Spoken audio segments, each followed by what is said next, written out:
Hello दोस्तों, नमस्कार। मैं मनोज कुमार आप लोगों का स्वागत करता हूं एक बार फिर से अपने चैनल एमएस करियर क्लासेस पर। तो आज हम लोग पढ़ने वाले हैं संयोजकता के बारे में। इसके बारे में फुल और डिटेल जानकारी प्राप्त करेंगे। तो आइए सबसे पहले समझते हैं संयोजकता क्या है। जैसा कि लिखा गया है, परमाणुओं द्वारा इलेक्ट्रॉनों के संयोग करने की क्षमता को संयोजकता कहते हैं।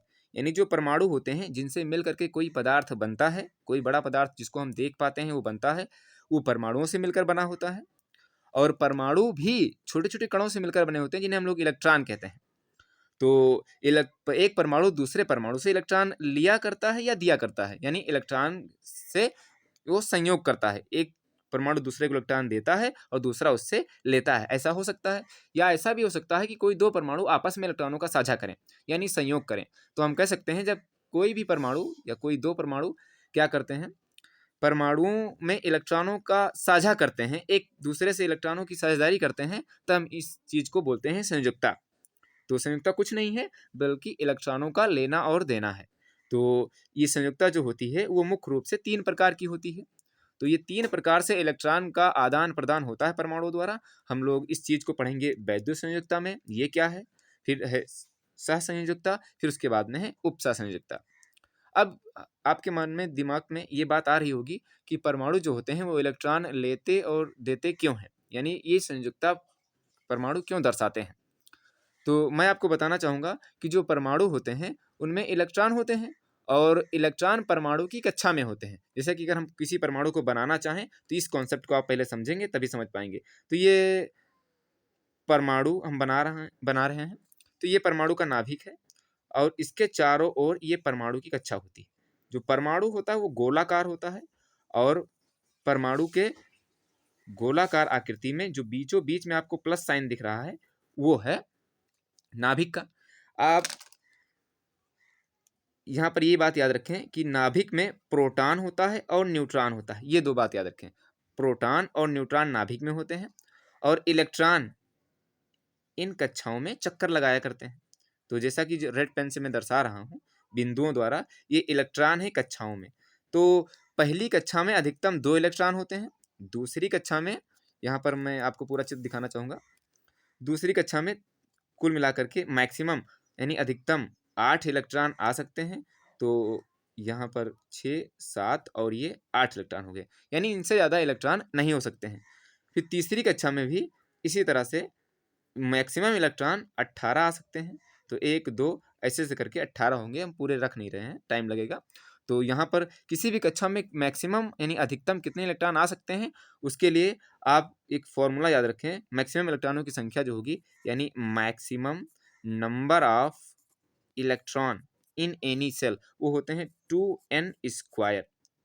यानी पहली कक्षा में जितने इलेक्ट्रॉन होंगे वो पहली कक्षा n होगी, दूसरी कक्षा जो होगी वो यहाँ पर n की जगह पे 2 रखा जाएगा, तीसरी कक्षा में 3 रखा जाएगा। इस तरह से जितनी कक्षा होगी उसमें उतने n रख करके आप निकाल सकते हैं। जैसे पहली कक्षा में तो n बराबर यहाँ पर 1 रखेंगे, जैसे 2 इनके बीच में गुणा है, 1 है, 1 रख देंगे और फिर स्क्वायर n पर लगा है तो 1 पर स्क्वायर लगा देंगे। फिर उसके बाद में 2 1 कम 2 हो जाएगा और यहाँ पर 2 से गुणा हो जाएगा। यानी क्यों? क्योंकि 1 का स्क्वायर 1 ही होगा, 2 1 कम 2 हो जाएगा। तो ये 2 इलेक्ट्रॉन पहली कक्षा में हो गए। इसी तरह से आप मान रखेंगे, हम बोल दें कि दूसरी कक्षा में कितने इलेक्ट्रॉन होंगे अधिकतम, तो 2n² ये इलेक्ट्रॉन होते हैं, इतनी संख्या होती है। तो 2 ये वाला हो गया और दूसरी कक्षा में है तो n की जगह 2 रखेंगे और यहाँ पर आ गया स्क्वायर तो स्क्वायर लगा देंगे। अब ये क्या है, 2 का स्क्वायर 4 और ये 2 से गुणा 8। इस तरह से मैक्सिमम किसी भी कक्षा में कम इलेक्ट्रॉन हो सकते हैं लेकिन ज़्यादा नहीं हो सकते हैं। तो इस तरह से परमाणुओं में इलेक्ट्रॉन होते हैं। आप ये कॉन्सेप्ट समझें, जो जो बता रहा हूँ वो समझें। तो आई होप ये आपको समझ में आया होगा। पहली कक्षा में 2 इलेक्ट्रॉन, दूसरी कक्षा में अधिकतम 8 इलेक्ट्रॉन होते हैं। अगर यहीं तीसरी कक्षा की बात करें तो उसमें भी 2n² रख दें आप, तो n की जगह पे कक्षा होती है तो 2 रखें, गुणे तीसरी कक्षा है तो n की जगह पे 3 रख दें, स्क्वायर लगा दें, 3 का स्क्वायर 9 होगा और ये 2, 9 दूनी 18। तो कुल मिला के तीसरी कक्षा में 18 इलेक्ट्रॉन होते हैं। तो ये हुआ किसी भी परमाणु में इलेक्ट्रॉनों की संख्या, अधिकतम संख्या कितनी हो सकती है। संयोजकता का इसका डायरेक्टली रिलेशन है, इसीलिए हम ये चीज पढ़ रहे हैं। तो आपको ये पता चला कि पहली कक्षा में 2 इलेक्ट्रॉन है, तो अगर पहली कक्षा में 2 इलेक्ट्रॉन हैं तो वो कक्षा भरी हुई मानी जाएगी। दूसरी कक्षा में 8 इलेक्ट्रॉन है तो वो कक्षा भरी मानी जाएगी। तीसरी कक्षा में 18 इलेक्ट्रॉन है तो वो कक्षा भरी हुई मानी जाएगी। तो ये समझें। तो कोई भी परमाणु होता है वो अपनी कक्षा को पूरा करना चाहता है। तो अगर किसी भी परमाणु में अगर कोई दूसरी कक्षा है उसमें 7 इलेक्ट्रॉन है दूसरी कक्षा में, तो वो 1 इलेक्ट्रॉन लेना चाहेगा। तो इसी इलेक्ट्रॉन लेने से उसमें हम बोलेंगे कि वो 1 इलेक्ट्रॉन ले रहा है, इस तरह से उसकी संयोजकता 1 हो जाएगी। तो जितने कोई भी परमाणु जितने इलेक्ट्रॉन लेता है वही उसकी संयोजकता होती है, या जितने इलेक्ट्रॉन देता है वही उसकी संयोजकता होती है। यानी जितने इलेक्ट्रॉन से वो संयोग करेगा वो उसकी संयोजकता हो जाएगी। तो ये संयोजकता का सीधा सा कॉन्सेप्ट होता है। तो परमाणु इलेक्ट्रॉनों का संयोग या आदान प्रदान क्यों करते हैं? तो वो अपनी कक्षा को पूरा करने के लिए करते हैं। अपनी कक्षा को पूरा क्यों करना चाहते हैं? क्योंकि दुनिया में कोई भी चीज़ है वो स्टेबल होना चाहती है, यानी अस्थाई होना चाहती है। अस्थाई होने का मतलब ये है कि वो किसी दूसरे परमाणुओं से क्रिया ना करे, या फिर वो स्टेबल हो जाए, यानी उसमें अपनी एनर्जी फिक्स हो जाए। तो इस तरह से वो हमेशा कोई भी चीज़ है, आप भी अस्थाई होना चाहते हैं, दूसरे पर डिपेंड नहीं होना चाहते हैं, उसी तरह से परमाणु भी अस्थायित्व प्राप्त करना चाहते हैं। कोई भी चीज़ दुनिया में है वो जितना ज़्यादा अस्थाई रहेगी वो उतना ज़्यादा दिन तक चलेगी, और जो कम अस्थाई होगी वो कम दिन तक चलेगी। इसका सीधा सा कॉन्सेप्ट है। तो परमाणु अस्थायित्व प्राप्त करने के लिए क्या करते हैं? इलेक्ट्रॉनों का आदान प्रदान करते हैं। अब कुछ परमाणुओं को आपको याद करना पड़ेगा। इस चीज़ का आप स्क्रीनशॉट लेना चाहें तो ले लें, हम आगे बढ़ना चाहते हैं। तो आप परमाणुओं को याद करें। तो यहाँ पर मैं दिखा रहा हूँ। तो सबसे पहले नंबर 1 पर आपको याद करना है कि हाइड्रोजन परमाणु, इसका परमाणु क्रमांक 1 होता है। आप इसका परमाणु क्रमांक याद करें। फिर नंबर 2 पर हीलियम परमाणु होता है, तो ये 2 इसका परमाणु क्रमांक है। इसी तरह से परमाणु क्रमांक के हिसाब से आप याद करते जाएंगे, क्योंकि परमाणु क्रमांक जब आपको याद हो जाएगा तो आपको जो ये कॉन्सेप्ट है संयोजकता का वो डायरेक्टली सीधे समझ में आएगा। फिर लिथियम का 3 होता है, बेरिलियम का 4 होता है। इस तरह से आप लिखते जाएं। अब ये जो परमाणु क्रमांक हैं ये आप परमाणु क्रमांक भी याद करें, और जितना परमाणु क्रमांक होता है उतना ही किसी भी परमाणु में इलेक्ट्रॉनों की संख्या भी होती है। तो ये बात याद रखें। तो इलेक्ट्रॉनों की संख्या को दर्शाते हैं ई से, और जो परमाणु क्रमांक है उसको दर्शाते हैं जेड से। ठीक है। तो किसी भी परमाणु में जितना इलेक्ट्रॉन होगा उतना उसका परमाणु क्रमांक होगा, ये बात आप याद रखें। कोई भी परमाणु होता है वो उदासीन होता है, मतलब जितना उस पर इलेक्ट्रॉन होगा उतना प्रोटॉन होगा, तो इसीलिए उसमें प्रोटॉन भी बराबर होंगे। ठीक है। तो ये चीज़ आपको याद रखें कि कोई भी परमाणु हो जितना इलेक्ट्रॉन होगा उतना प्रोटॉन होगा उतना ही न्यूट्रॉन होगा।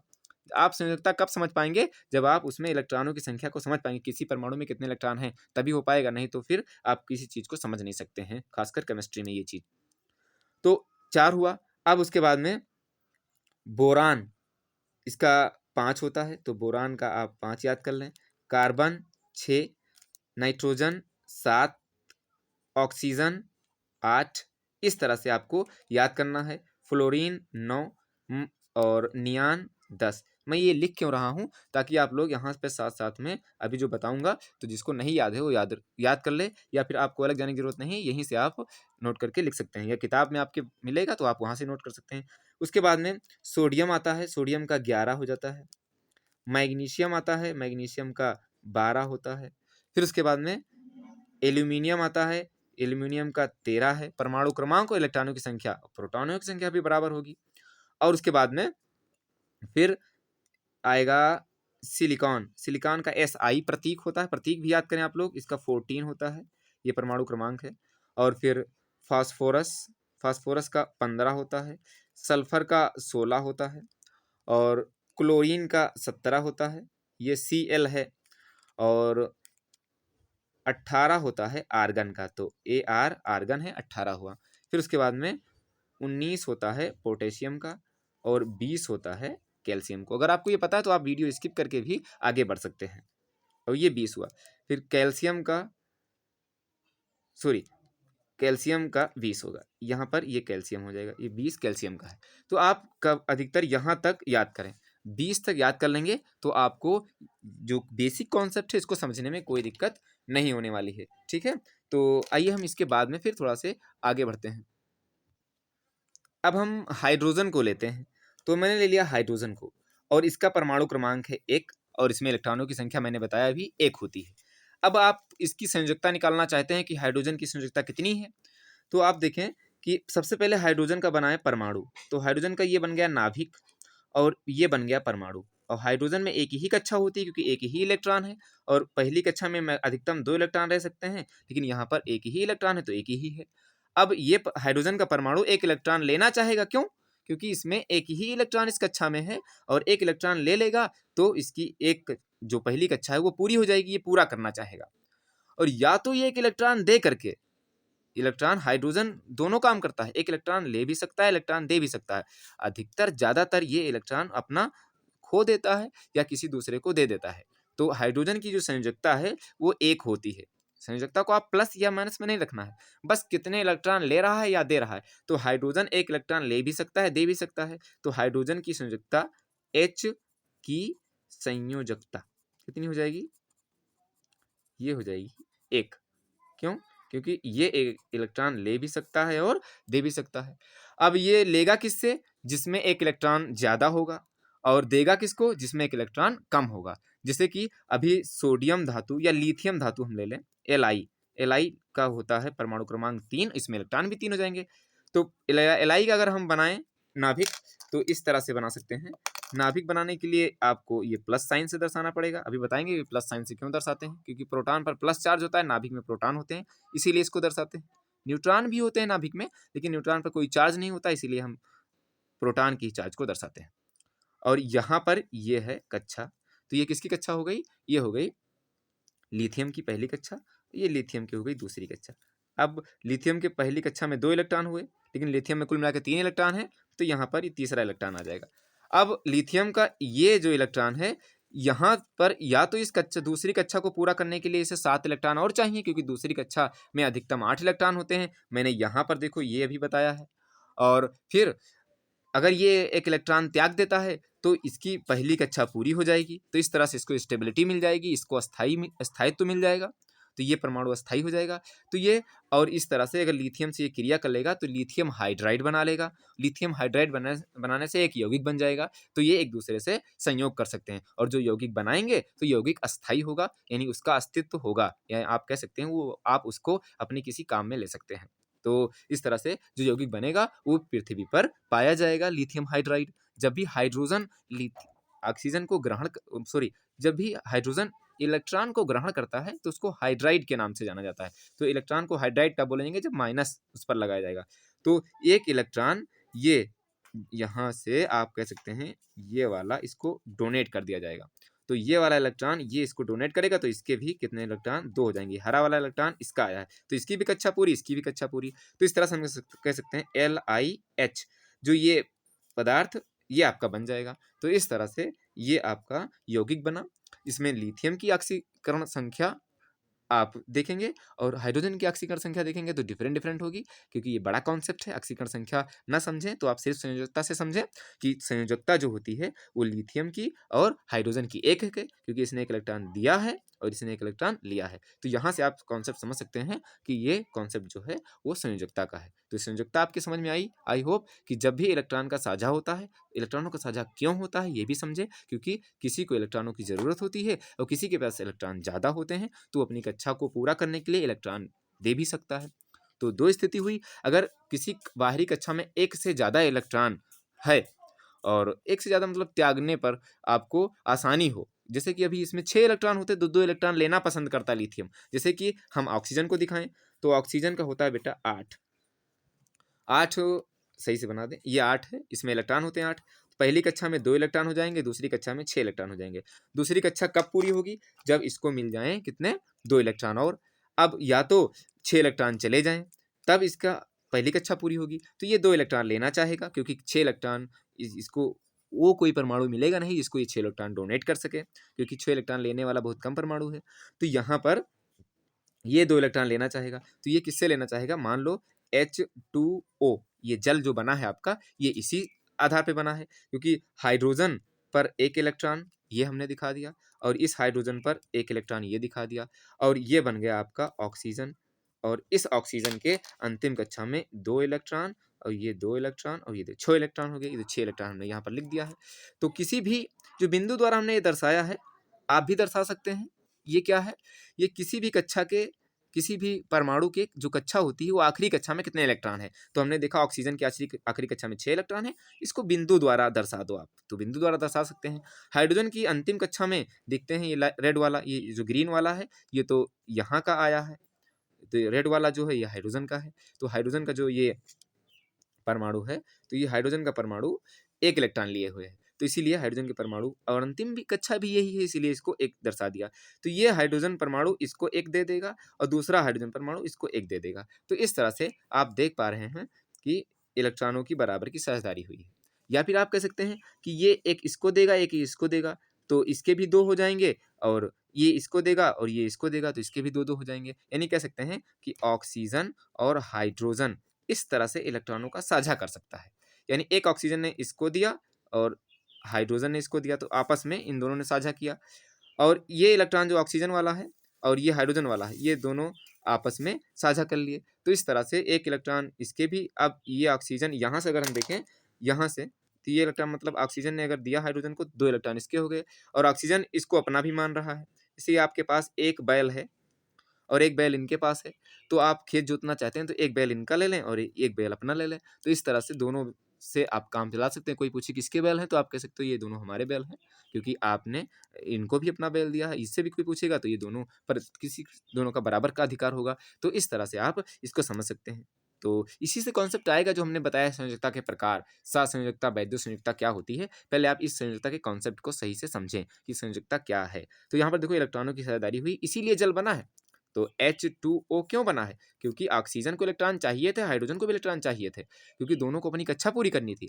तो दोनों क्यों? इसमें 1 इलेक्ट्रॉन कम था क्योंकि 2 इलेक्ट्रॉन होने चाहिए, और ऑक्सीजन में भी 1 इलेक्ट्रॉन, 2 इलेक्ट्रॉन कम है, इसीलिए 2 हाइड्रोजन आए हैं 1-1 इलेक्ट्रॉन देने के लिए, ठीक है? और एक 2-2 2 जो 2 हाइड्रोजन हैं, वो 1-1 ऑक्सीजन से इलेक्ट्रॉन भी साझा कर सकते हैं। तो इस तरह से जो इलेक्ट्रॉनों को साझा हो रहा है, यही संयोजकता होती है। तो आई होप आपको संयोजकता समझ में आ रही होगी। तो आप लोग सबसे पहले एक काम करें कि ये जो हाइड्रोजन से लेकर के कैल्शियम तक है, परमाणु क्रमांक और इनके प्रतीक याद कर लें। जैसे हम बोलें कि Al क्या है, तो आप बता दें एल्यूमिनियम है, इसमें 13 इलेक्ट्रॉन होते हैं। तब आपको पता चलेगा इलेक्ट्रॉन देगा कि लेगा, संयोजकता कितनी होगी।